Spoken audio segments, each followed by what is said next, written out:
대부분의 사람들이 자신의 몸에 대해서 신경을 많이 씁니다. 머리가 아프면 머리에 신경을 쓰고, 배가 아프면 배에 신경을 쓰고, 어깨가 아프면 어깨에 신경을 쓰고, 허리가 아프면 신경을 쓰고, 살이 찌면 살이 쪘다고 신경 쓰고, 살이 빠지면 살이 빠졌다고 신경을 씁니다. 우리는 이렇게 몸에 신경을 꽤 많이 쓰는 가운데 적지 않은 스트레스를 받으면서 살아가고 있습니다. 근데 우리에게 좋은 소식이 있습니다. 그 좋은 소식은 우리 몸에 대해서 전혀 신경 쓰지 않아도 되는 새롭게 변화되는 몸을 하나님이 주실 것입니다. 그래서 우리는 이 하나님이 주실 새롭게 변화되는 몸, 이것에 대해서 좀 깊은 관심을 가질 필요가 있습니다. 근데 우리 많은 경우 사람들은 죽고 나면 그 몸은 썩어져서 없어진다고만 생각을 합니다. 그래서 죽음에 대해서 역시 예수님을 믿으면서도 이 몸은 죽고 나면 썩어져서 없어진다는 그 잠재적인 생각 때문에 예수님을 믿으면서도 죽음에 대해서는 잠재적으로 우리 마음에 좀 부정적으로 생각하는 성향이 있습니다. 오늘 말씀을 통해서 이런 죽음에 대한, 이 몸에 대한 부정적인 생각을 좀 바꾸어서 소망적인 생각으로 살아가기를 원합니다. 오늘 말씀을 통해서 특별히 하나님이 주실 그 새롭게 변화되는 몸이 있습니다. 새롭게 변화되는 몸에 대한 세 가지 질문, 그 질문에 대한 답을 함께 생각해 보겠습니다. 그 세 가지 질문은 언제 이 새롭게 변화되는 몸을 언제 얻게 되는가 하는 것. 두 번째 질문은 새롭게 변화되는 몸은 어떤 모습인가? 세 번째 질문은 새롭게 변화되는 몸을 갖게 되는 이유, 그 이유는 무엇인가? 이 세 가지 질문. 첫 번째 질문 생각해 보겠습니다. 새롭게 변화되는 그 몸을 우리가 언제 얻게 되는 것인가 하는 질문입니다. 이 성경은 이 질문에 대해서 명확합니다. 요한복음 5장 28절 29절 말씀 보십시오. 이를 놀랍게 여기지 말라. 무덤 속에 있는 자가 다 그의 음성을 들을 때가 오나니 선한 일을 행한 자는 생명의 부활로 악한 일을 행한 자는 심판의 부활로 나오리라. 우리가 그리스도의 음성을 듣고 무덤에서 나오는 때가 있는데 그 때가 예수님이 다시 오시는 때입니다. 예수님이 다시 오시는 때, 즉 재림의 때죠. 그 재림의 때에 어떤 일들이 일어날 것인가? 데살로니가 전서 4장 14절 말씀 좀 보겠습니다. 우리가 예수께서 죽으셨다가 다시 살아나심을 믿을진데 이와 같이 예수 안에서 자는 자들도 하나님이 그와 함께 데리고 오시리라. 예수님이 죽었다가 다시 살아나신 것처럼 예수님을 믿다가 죽은 사람들을 하나님께서 다시 살리셔서 데리러 오신다는 그 말씀입니다. 예수님께서 죽었다가 다시 살아나신 것처럼 예수님을 믿고 죽은 사람들을 하나님이 다시 살리셔서 데리러 오신다는 그 말씀을 하고 있습니다. 여기서 예수님의 부활과 우리의 부활의 아주 밀접한 관계를 볼 수 있습니다. 예수님이 죽었다가 부활하셨기 때문에 우리도 죽은 자 가운데서 다시 부활할 것을 알게 됩니다. 예수님이 죽었다가 부활하셨기 때문에 항상 근거는 그분이에요. 근거는 그분이에요. 예수님이 죽으셨다가 살아나셨기 때문에 우리도 죽은 자 가운데서 살아나실 것을 믿고 바라고 소망하는 거죠. 우리가 예수님을 믿을 때 그분의 죽음은 곧 우리의 죽음, 나의 죽음이 되는 거죠. 연합이 되는 거죠. 예수님의 부활이 곧 우리의 부활, 나의 부활이 되는 거죠. 이 부분은 공부하고 연구해서 확신 가질 수 있는 게 아니고요. 성령께서 역사적인 사실, 사건을 성령께서 우리 마음에 확증시켜 줄 때 그냥 믿어지는 거예요. 그냥 믿어지는 거예요. 그분의 부활이 내 부활이네. 믿어지는 거예요. 언제나 패시브 텐스예요. 언제나 수동태예요. 왜냐하면 주체가 우리가 아니고 그분이시기 때문에. 책 속에 책갈피가 들어있는 걸 한번 상상해 보십시오. 그 책을 바닥에 내려놓으면 책갈피는 책과 함께 바닥에 있어요. 그리고 그 책을 책상 위에 올리면 그 책갈피는 책과 함께 책상 위에 있어요. 자, 다시 말하면 책 속에 있는 책갈피는 언제나 책과 함께 운명을 같이 해요. 책이 어디로 가든지 왜냐하면 책 속에 있기 때문에 우리와 예수님과의 관계가 그와 같습니다. 예수님에게 일어나는 우리는 예수님 안에 있는 사람들, 그분은 우리 안에 있기 때문에 예수님에게 일어나는 모든 일들은 우리에게도 일어날 일들입니다. 한마디로 우리는 예수님과 운명을 같이 하는 사람들이에요. 운명을 같이 하는 사람들이에요. 예수님과 함께하는 이 우리의 운명은 예수님이 다시 오실 때, 재림에 오실 때 그때 완전하게 다 이루어질 거예요. 우리가 죽으면 영혼은 하나님께로 돌아가죠. 그리고 몸은 땅에 묻혀서 점점 썩어져서 없어져요. 나중에는. 여기서 우리가 좀 주의해야 할 일이 있습니다. 땅에 묻힌 그 죽은 몸이 시간이 지나면 썩어져 없어지잖아요. 근데 우리 눈에 보이지 않는다고 해서 그 죽은 몸이 하나님께도 완전히 사라진 게 아니라는 거예요. 우리 눈에만 안 보이는 거예요. 전능하신 하나님이 눈에 보이지 않는 그분의 말씀으로 만물을 창조하셨어요.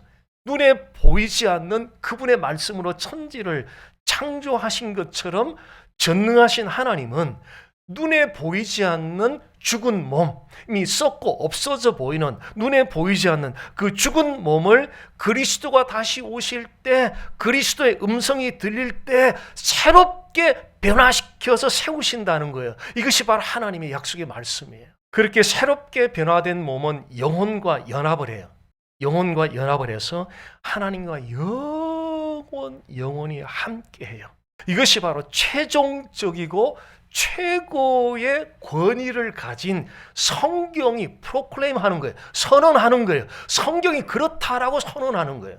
데살로니가 전서는 이것에 대한 하나님의 시간표를 조금 더 디테일하게 우리가 알려주고 있습니다. 4장 15절에 17절 말씀을 봅니다.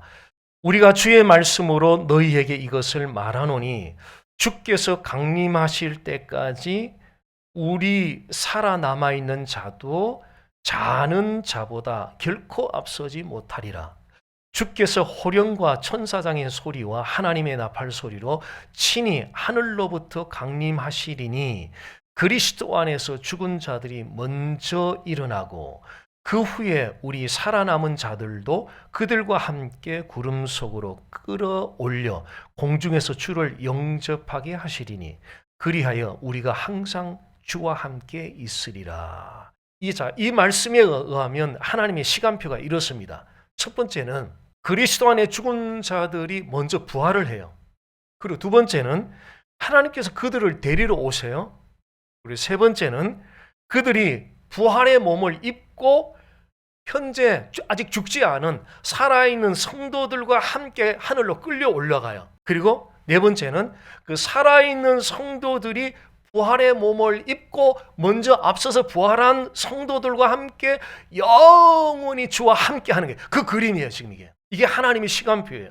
근데 이 과정은 결코 길거나 복잡하지 않아요. 고린도전서 15장 51절 52절 오늘 읽었던 말씀입니다. 보라 내가 너희에게 비밀을 말하노니 우리가 다 잠잘 것이 아니요 마지막 나팔에 예수님 다시 오시는 때죠. 순식간에 호련히 다 변화하리니 시간이 그렇게 오래 안 걸린다네. 잠깐 찰나의 순간이라는 거예요. 순식간에 호련히 변화되리니 나팔 소리가 나매 죽은 자들이 썩지 아니할 것으로 다시 살아나고 우리도 변화되리라. 하나님께서 우리를 새롭게 변화시키는 일은 눈 깜짝할 사이에 잠깐 순식간에 일어나는 일이에요. 우리는 죽으면은 이 몸이 없어진다는 잠재적인 생각을 다 갖고 있어요. 그래서 사랑하는 사람이 먼저 떠나고 가족들이 떠나고 또 가까운 사람들이 떠났을 때에 이런 본능적인 생각이 찾아와요. 다시는 볼 수 없다. 다시는 볼 수 없는 마치 영원히 이별한 것처럼 그런 생각이 본능적으로 찾아와요. 그래서 굉장히 슬퍼요. 굉장히 마음 아파해요. 그런데 그렇지가 않아요. 근데 그게 사실이 아니에요. 전능하신 하나님이 그리스도가 재림에 오실 때, 다시 오실 때에 이미 예수님을 믿고 죽은 사람의 몸이든지 현재 살아있는 성도의 몸이든지 모두 다 새롭게 변화시켜서 얼굴과 얼굴을 마주하게 해요. 그래서 내가 얼마나 이 땅에서 많이 배웠는지, 내가 얼마나 이 땅에서 많이 소유했는지 상관없이, 내가 얼마나 많은 업적을 이뤘는지 전혀 상관없이, 얼마나 많은 성공을 했는지 상관없이 하루하루를 예수님을 따라 예수님과 함께 살아가는 인생, 그 인생이 가장 복 있고 가장 아름다운 인생이에요. 세월이 흐를수록 이것이 진리라는 사실을 뼛속 깊이 느끼죠.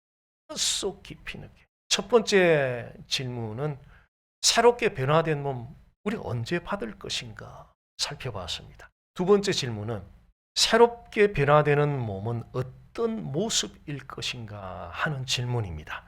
자, 많은 우리 그리스도인들이 새롭게 변화되는 그 몸은 현재 이 몸과는 완전히 다른 형태의 몸일 것이다 라는 짐작들을 해요. 왜? 이 몸은 썩어 없어지든지 화장해서 없어지니까 새롭게 변화된 그 몸은 현재 이 몸하고는 완전히 다른 형태의 몸일 것이다 라는 그런 짐작들을 해요. 근데 그렇지가 않아요. 욥기서 19장 26절 보십시오. 내 가죽이 벗김을 당한 뒤에도 내가 육체 밖에서 하나님을 보리라. 그러니까 욥이 극심한 고난을 겪는 가운데에서 하나님이 자기를 구원하실 것이다. 하나님이 자기를 부활시킬 것이다 라는 그 믿음의 고백을 하고 있는 말씀입니다.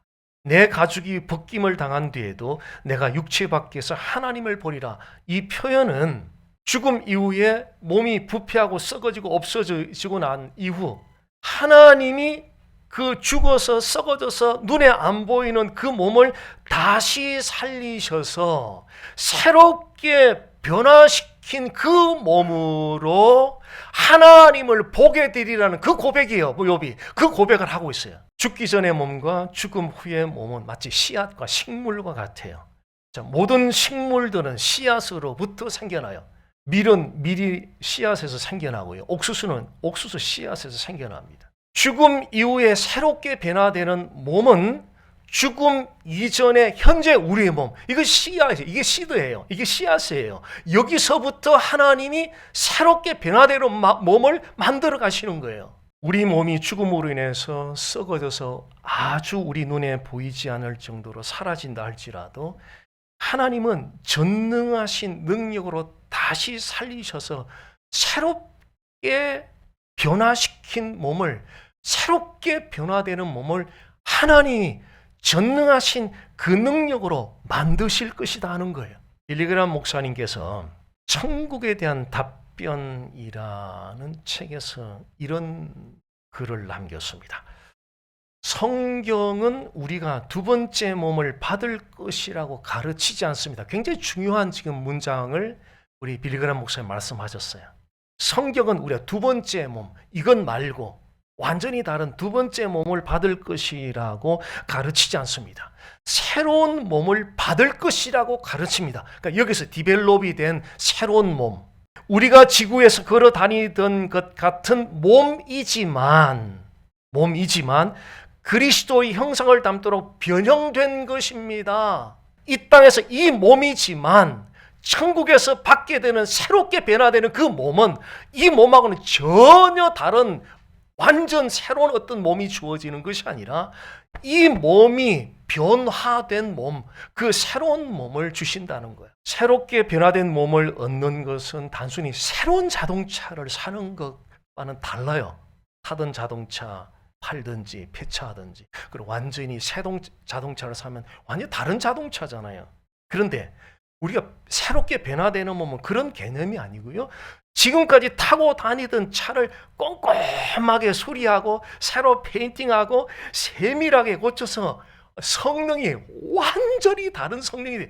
형태는 같아요. 근데 성령이 완전히 다른 완벽한 성령의 자동차가 된 그런 개념이에요.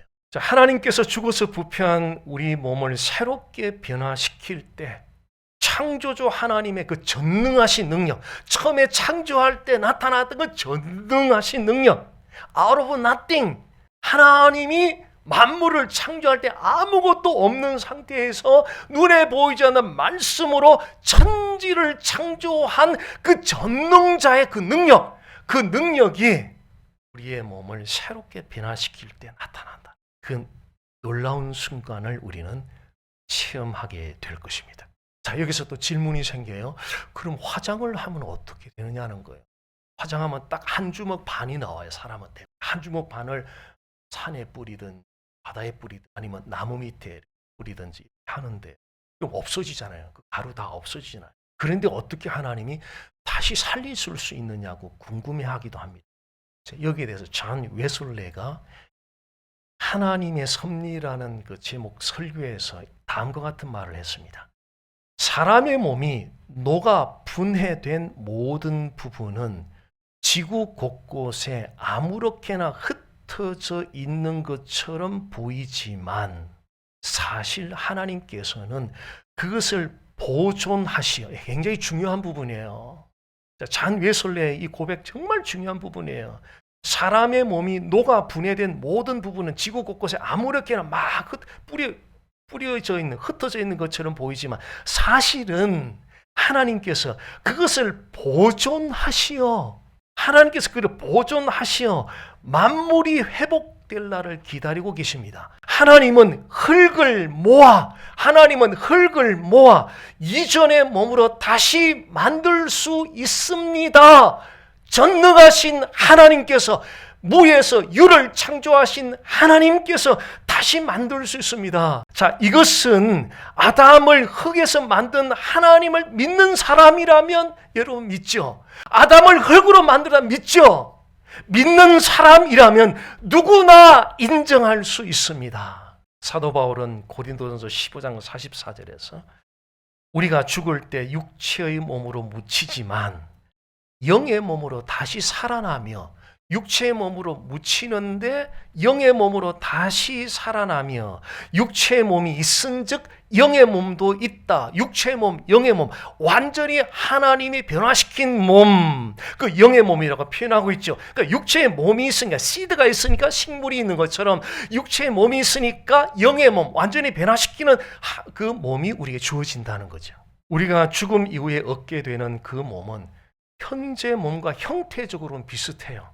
형태적으로 비슷한데 질적으로는 완전히 새롭게 변화된 상태예요. 형태는 비슷한데 질적으로는 완전히 변화된 상태. 이 소망이 우리 앞에 놓여 있습니다. 이 소망이 우리를 기다리고 있습니다. 이 소망을 바라봄으로 비록 우리가 하루하루 살아가는 삶의 여정이 결코 만만치 않고 고달프기도 하지만 이 소망을 바라봄으로 힘을 내고 용기를 내어서 하루 순간순간을 신실하게 또 신실한 이유는 그 소망을 바라보기 때문에 그 신실한 삶을 살아가시기를 간절히 소원합니다. 자, 새롭게 변화되는 몸 언제 받게 되는 것인가? 새롭게 변화되는 몸은 어떤 모습일 것인가? 첫 번째, 두 번째 질문에 대해서 살펴봤습니다. 마지막 세 번째 질문입니다. 우리가 죽음 후에 새롭게 변화되는 몸을 갖게 되는 그 이유는 뭐냐는 거예요. 왜 우리가 꼭 그 새롭게 변화되는 몸을 받아야 되는데 그 이유가 뭐냐는 거예요. 고린도전서 15장 50절입니다. 형제들아, 내가 이것을 말하노 혈과 육은 하나님 나라를 이어받을 수 없고 혈과 육은 하나님 나라를 이어받을 수 없고, 여기서 말한 혈과 육은 영적으로 새롭게 태어나지 않은, 그러니까 본어겐 하지 않은, 영적으로 새롭게 태어나지 않은 육체를 가리킵니다. 혈과 육은 하나님 나라를 이어받을 수 없다는 말은 영적으로 새롭게 태어나지 않은 그 육체는 하나님 나라를 상속받을 수 없다. 이 말은 다시 말하면 하나님이 주시는 평안과 기쁨을 누리는, 이게 하나님 나라에 상속받을 일들이거든요. 하나님이 주시는 평안과 기쁨을 누리는 그 하나님 나라를 상속하지 못한다. 누가요? 영적으로 새롭게 태어나지 않은 그 육체, 거듭나지 않은 그 육체는 하나님 나라를 상속받을 수 없다. 천국에서 이루어지는 하나님 주시는 평안과 기쁨을 누리는, 영원토록 누리는 그 하나님 나라를 상속받을 수 없다. 그 이유는 죄 문제가 해결되지 않았기 때문에, 그래서 부패하고 오염된 본성이 그대로 남아있기 때문에 결코 하나님 나라를 상속받을 수가 없습니다. 그래서 하나님의 구원을 받아서 하나님 주시는 평안과 기쁨을 누리는 그 하나님 나라를 상속받기 위해서는 이 땅에 사는 동안에 예수님을 믿고 영적으로 새롭게 태어나서 장차 받게 되는 새롭고도 변화된 그 몸을 반드시 가져야 된다. 그 몸은 이 땅에서 우리가 예수님과의 관계를 어떻게 하느냐에 따라서 받을 수도 있고 받지 못할 수도 있다. 이 땅에서 예수님을 구주로 영접한 사람들은 예수님이 재림에 오실 때 우리의 죽음 이후에 하나님께서 변화된 새로운 몸을 우리에게 주신다. 그 변화된 몸이 의야 하나님 나라를 상속받을 수 있다. 자, 우리가 죽음 후에 새롭게 변화된 몸을 가지는 이유는 구원을 받아 평안과 기쁨을 누리는 하나님 나라를 상속받기 위해서고요. 또 다른 이유가 있습니다. 그 또 다른 이유는 하나님과 영원히 함께하는 그 교제를 준비하기 위해서. 요한계시록 21장 3절 4절입니다. 내가 들으니 보좌에서 큰 음성이 나서 이르되 보라 하나님의 장막이 사람들과 함께 있으며 하나님이 그들과 함께 계시리니 그들은 하나님의 백성이 되고 하나님은 친히 그들과 함께 계셔서 모든 눈물을 그 눈에서 닦아주시니 다시는 사망이 없고 애통하는 것이나 곡하는 것이나 아픈 것이 다시 있지 아니하리니 처음 것들이 다 지나갔음이러라. 이 말씀은 하나님이 우리와 함께 하시며 다시는 슬픔이나 고통이나 죽음이 완전히 사라질 것이라는 것에 대한 약속하는 말씀입니다. 그 약속에 동참하기 위해서는 죄와 연약함이 없는 새롭게 변화된 몸을 반드시 가져야 돼요. 다시는 슬픔이 없고 다시는 고통이 없고 다시는 죽음이 없는 바로 그 하나님 나라의 그 약속에 동참하기 위해서는 죄와 연약함이 없는 새롭고도 변화된 그 몸을 가진 자이어야 된다는 거죠. 왜냐하면 하나님은 거룩하신 분이기 때문에 죄와 연약함을 지닌 채 현재 이 몸으로는 천국에서 하나님과 함께 할 수가 없어요.